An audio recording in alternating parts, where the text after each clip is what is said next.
In today's Pittsburgh History Today, we have a special edition for the 4th of July. Heinz History Center President and CEO Andy Masich is here to tell us about some special holiday events and a few stories about Pittsburgh connections with our founding fathers. Good morning, Andy. Good morning. It's the 4th of July. A big day. It is a big day, and it's a day that I think families come together for reunions, but some people remember why we celebrate this day. Independence, the Americans declaring their separation from Great Britain. And here in Pittsburgh, we celebrate with the flag, the American flag. And at 11 o'clock today, we'll be at the Point State Park.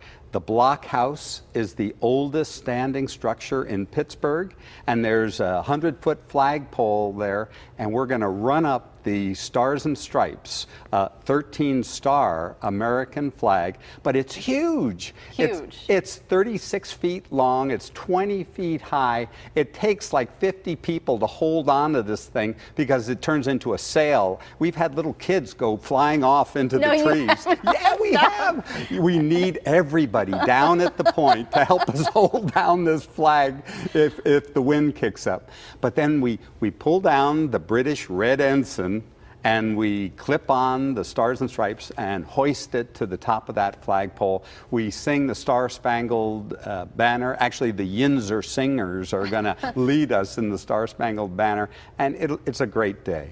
Well, and I think it's so much fun to incorporate families into that and really to remember why we do celebrate the 4th of July. You know, and Fort Pitt Museum is a great place to do that because we'll have reenactors out with their cannon and their muskets. They'll be giving regular tours of the Fort Pitt Museum. And Fort Pitt, as you know, is where Pittsburgh began.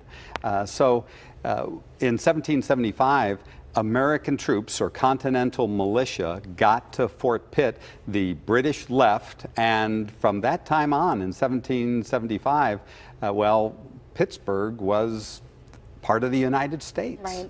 Right. Well, and so what else is going on at the Heinz History Center? I mean, there's so much going on around the city to celebrate the 4th of July, but there will also be some great things happening at Heinz History Center. You'll want to come to the History Center at noon, and we're going to bring out that Garrison flag. And this is a regulation Garrison flag, 36 feet long. It fills the whole Great Hall of the Heinz History Center. Everybody gets a piece of it.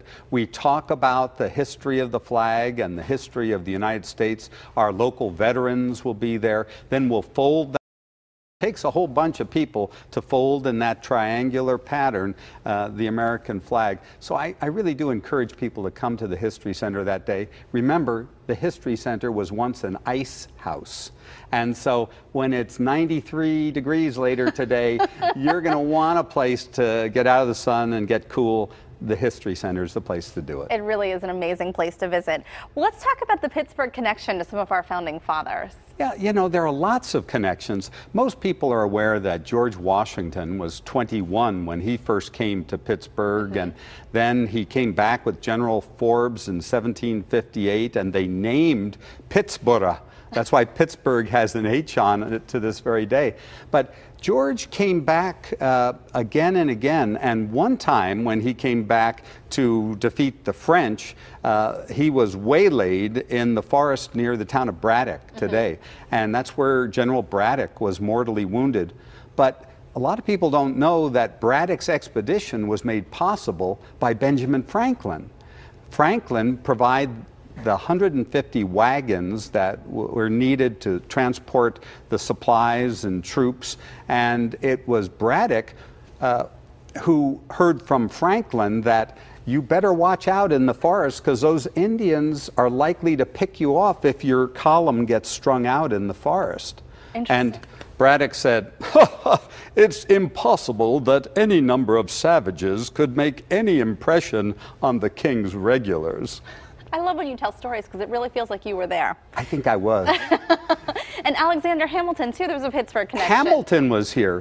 And not just later on this year when he comes to perform. No, well, Hamilton, we're going to find how hip he was. But in 1794, he came with an army that George Washington sent out here to put down the Whiskey Rebellion. The Scots-Irish farmers were angry because there was a tax on whiskey, and that's how they made their money.